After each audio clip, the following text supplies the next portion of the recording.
Shalom Bapak Ibu dan Saudara sekalian yang dikasihi Tuhan.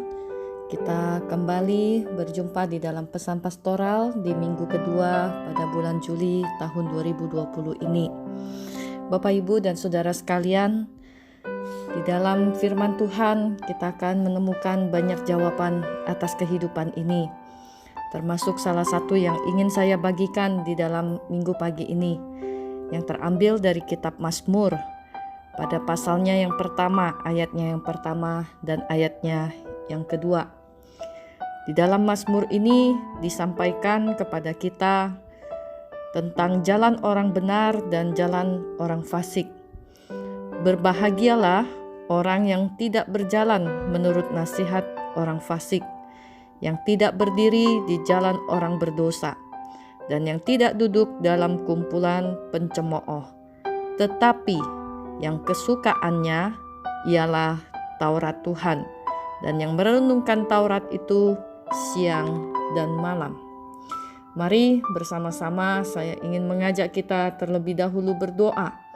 Kita memohon kiranya Allah Roh Kudus boleh meneguhkan firman-Nya di dalam iman percaya kita, sehingga kita boleh meyakini firman Tuhan akan memberikan kepada kita satu jalan untuk kita boleh mengikuti, dan di dalamnya kita menemukan kelegaan. Mari kita berdoa. Bapa di surga, kami bersyukur untuk minggu pagi ini. Ketika kami memulai hari yang baru, kami percaya Allah menyediakan segala sesuatu untuk kami hadapi dan kami nikmati. Kami serahkan setiap pergumulan dan juga hal-hal yang tidak dapat kami ketahui di dalam kehidupan ini ke dalam tangan kemurahan Allah. Karena kami percaya bahwa ketika Engkau yang telah menciptakan kami, memberikan kepada kami rencana-Mu dan juga keinginan-Mu untuk menjadikan kami pribadi yang sungguh seturut dengan apa yang Kau inginkan. Engkau yang akan membekali kami Tuhan dengan segala sesuatu yang terbaik. Dan di dalam waktu ini kami juga rindu bahwa apa yang kami renungkan boleh menjadi kekuatan dan sukacita untuk kami lakukan di dalam kehidupan kami. Terima kasih ya Bapa, ini doa kami dan persembahan kami. Kami berdoa hanya di dalam nama Tuhan Yesus Kristus. Amin. Bapak, Ibu, dan Saudara yang dikasihi Tuhan, jika kita perhatikan di dalam ayat yang pertama ini, maka kita akan menemukan kata berbahagialah. Jadi kita akan merenungkan bagaimana untuk kita bisa menjadi orang yang berbahagia. Ada 3 kali atau ada 3 kategori yang dicatat di dalam ayat yang pertama ini. Kita berbahagia kalau yang pertama tidak berjalan menurut nasihat orang fasik. Yang kedua, tidak berdiri di jalan orang berdosa. Yang ketiga, yang tidak duduk di dalam kumpulan pencemooh. Jadi ada 3 kali Alkitab mencatat ada aktivitas 3 kata kerja yang dicatat di sini, yaitu tidak berjalan, tidak berdiri, dan yang tidak duduk. Dan juga ada 3 kumpulan atau kelompok orang yang dicatat di dalam ayat pertama ini, yaitu yang pertama orang fasik, yang kedua orang berdosa, dan yang ketiga kumpulan pencemooh. Bapak, Ibu, dan Saudara sekalian, kita hidup di dalam dunia yang penuh dengan berbagai macam pilihan.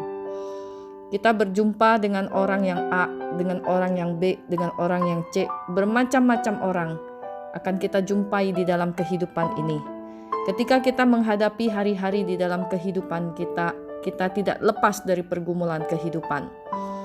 Bagaimana firman Tuhan mengingatkan kepada kita, kalau kita mau berbahagia, kita jangan berjalan menurut nasihat orang fasik. Tidak berjalan ini berarti kita tidak melakukan apa yang menjadi nasihat orang fasik. Siapa mereka orang fasik?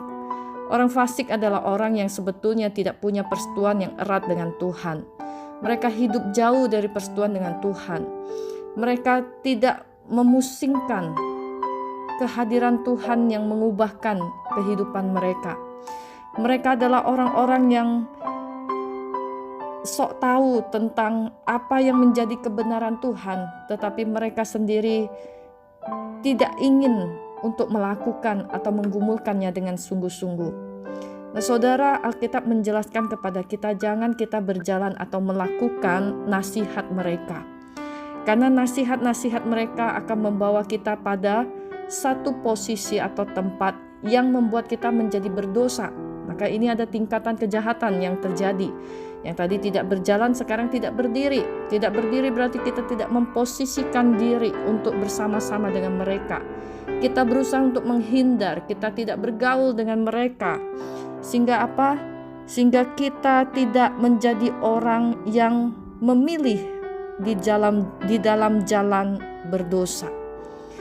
Dosa sendiri menggambarkan atau memberikan kepada kita pengertian bahwa kita meleset atau kita tidak melakukan apa yang menjadi kehendak Tuhan. Nah, Bapak, Ibu, dan Saudara, kalau kita adalah orang-orang yang ingin berbahagia, maka mari kita tidak berdiri atau kita tidak bersama-sama di dalam menjadi orang yang berdosa. Kita tidak melakukan apa yang seharusnya tidak dilakukan.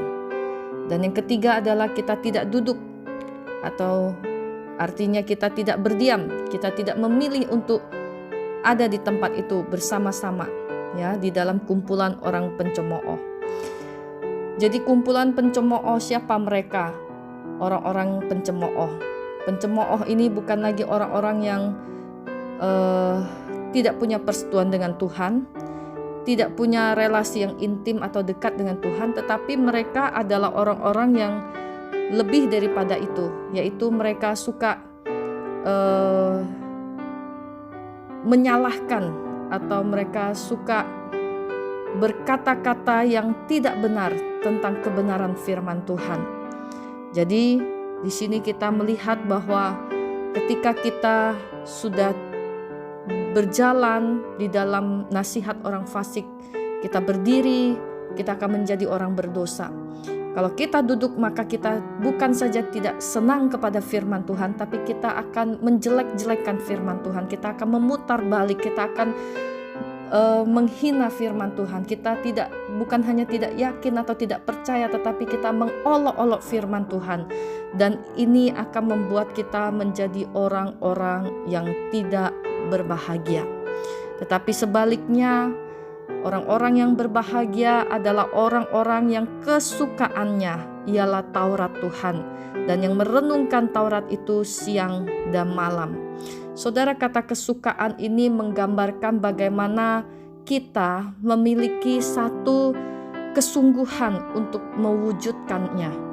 Kalau saya suka dengan makan bakso, saya kalau punya waktu, saya selalu ingin bisa mewujudkan itu. Jadi ada kesungguhan, ada keinginan yang kuat untuk melakukannya. Kita cari bakso yang enak, tempatnya di mana, namanya apa, bentuknya seperti apa, dan lain sebagainya. Nah, kesukaan kita ketika dikatakan adalah firman Tuhan, maka kita punya kesungguhan untuk mewujudkan firman yang kita baca, yang kita renungkan. Ya, kita ada keinginan yang kuat untuk bisa membaca dan merenungkan firman itu. Yang kedua adalah kita punya kecenderungan hati atau pikiran kepada firman itu. Itu bisa baru dikatakan kita punya kesukaan. Kalau kecenderungan hati dan pikiran kita bukan kepada firman Tuhan, maka kita tidak bisa disebut sebagai orang-orang yang berbahagia, yang punya kesukaan akan firman Tuhan. Dan yang ketiga, kita akan memiliki satu kehausan atau kerinduan yang begitu besar akan firman Tuhan ini. Jadi kita merasa ketika kita dalam masalah atau ketika kita melewati hari lepas hari, kita merasa ada sesuatu yang kering, kosong, hampa jika kita tidak terkonek dengan firman Tuhan. Ketika firman Tuhan tidak menyirami dan tidak membasahi hati dan pikiran kita, tidak menyegarkan jiwa kita, maka kita merasa ada sesuatu yang hilang dan yang kosong di dalam kehidupan kita. Nah, kalau orang punya kesukaan akan firman Tuhan atau Taurat Tuhan, maka dia punya kerinduan yang sebesar itu, Bapak Ibu Saudara. Nah, Bapak Ibu dan Saudara yang dikasihi Tuhan, Kalau kita punya kesukaan, artinya kita punya kecintaan akan firman-Nya. Dikatakan bukan hanya kesukaan, tetapi yang merenungkan Taurat itu siang dan malam, ya. Jadi kita bukan hanya cinta akan firman Tuhan, tapi kita tekun untuk bisa merenungkan. Merenungkan ini lebih dalam artinya daripada kata membaca, ya. Merenungkan ini menggunakan hati, akal budi dan hati kita. Bagaimana Allah bekerja di dalam pengertian kita dan mendorong hati kita untuk dapat melakukannya. Itu yang dikatakan berbahagialah.